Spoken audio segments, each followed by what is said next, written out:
Attention, it is about 2:15 in the morning, and I want to read to you Cinderella.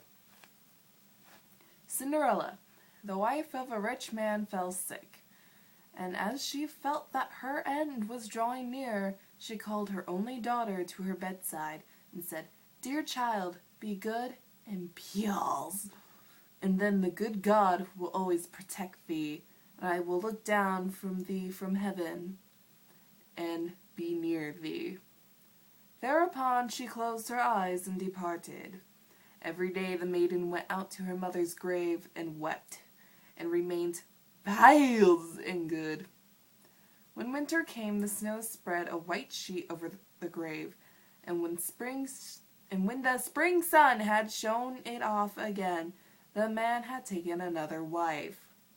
The woman had brought his 2 daughters into the house with her, who were beautiful and fair of face, but vile and black of heart. Now began a bad time for the poor stepchild.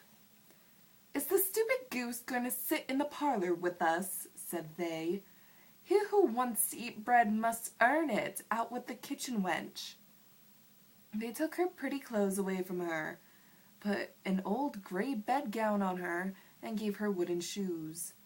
"Just look at the proud princess, how decked out she is," they cried, and laughed, and led her into the kitchen, where she had to do hard work from morning till night, get up before daybreak, carry water, light fires, cook and wash. Besides this, the sisters did her every imaginable injury. They mocked her and emptied her peas and lentils into the ashes, so that she was forced to sit and pick them out again. In the evening, when she had worked till she was weary, she had no bed to go to, and had to sleep by the fireside in the ashes. And as on that account she always looked dusty and dirty, they called her Cinderella. It happened that the father was once going to the fair, and he asked his 2 stepdaughters what he should bring back for them. "Beautiful dresses," said one. "Pearls and jewels," said the second. "And thou, Cinderella," he said, "what wilt thou have?" "Father, break off for me the first branch which knocks against your hat on your way home." So he brought beautiful dresses, pearls, and jewels for his 2 stepdaughters, and on his way home, as he was riding through a green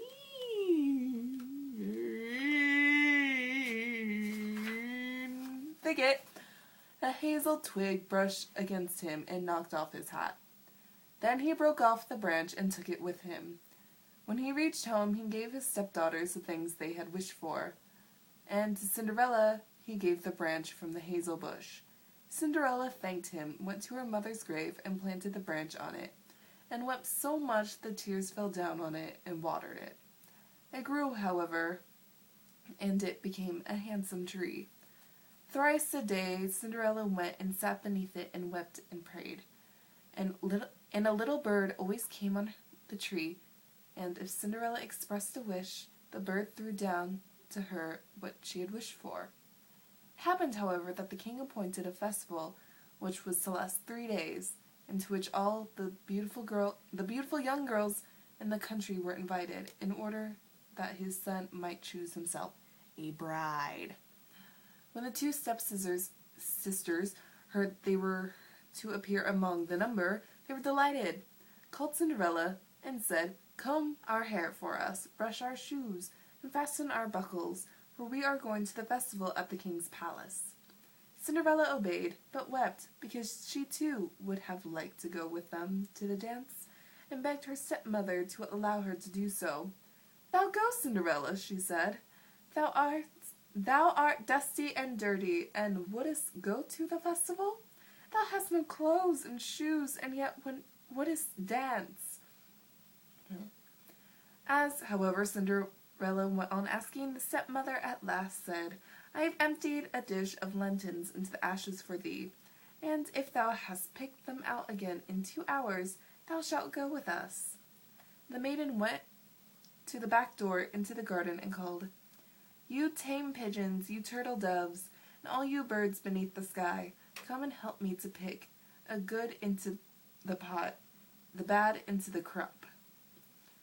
Then 2 white pigeons came in by the kitchen window, and afterwards the turtle doves, and at last all the birds beneath the sky, came whirling and crowding in, and alighted amongst the ashes.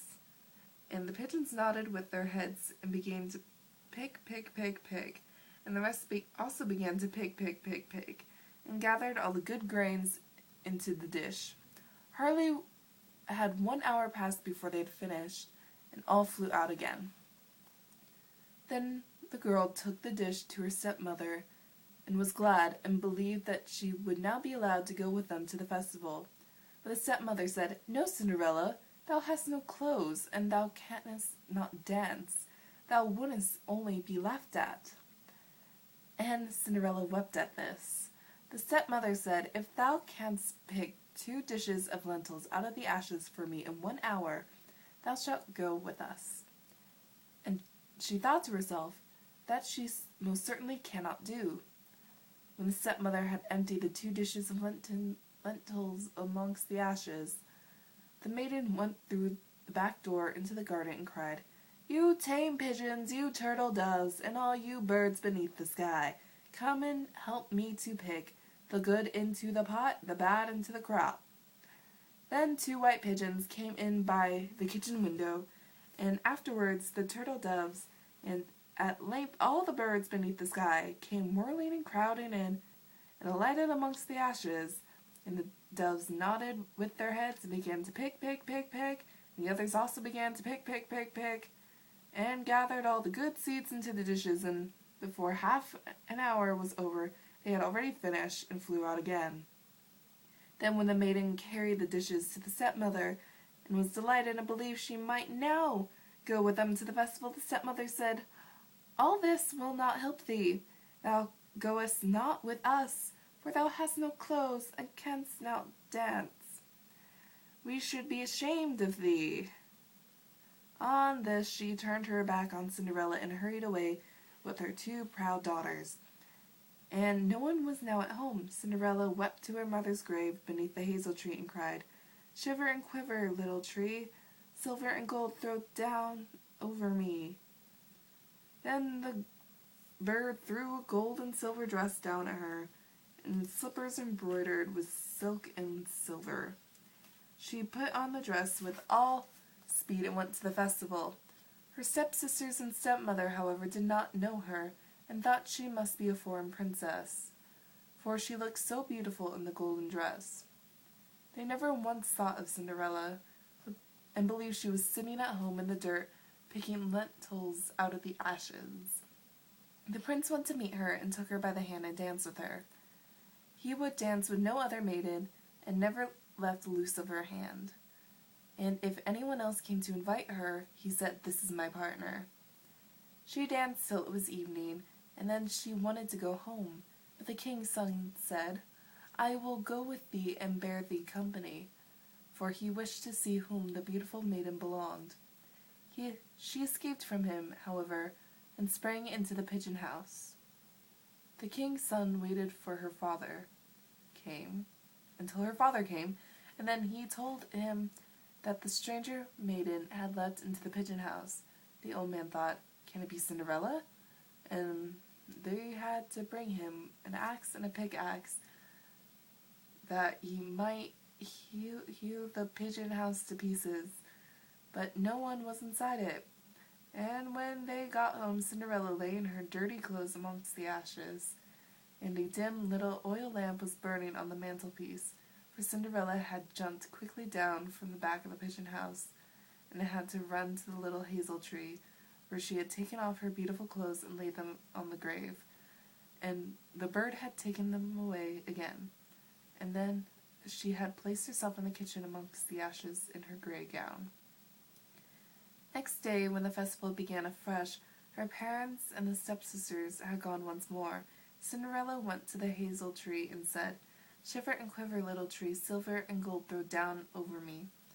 Then the little bird threw down a much more beautiful dress than on the preceding day. And when Cinderella appeared at the festival in the dress, everyone was astonished at her beauty. The king's son had waited until she came, and instantly took her by the hand and danced with no one but her. When others came and invited her, he said, "She is my partner." When evening came, she wished to leave, and the king's son followed her and wanted to see into which house she went. But she sprang away from him into the garden behind the house. Therein stood a beautiful tall tree on which hung the most magnificent pears. This is so long!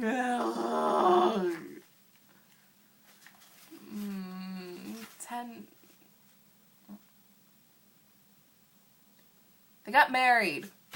Yeah, they got married, and they're more pigeons.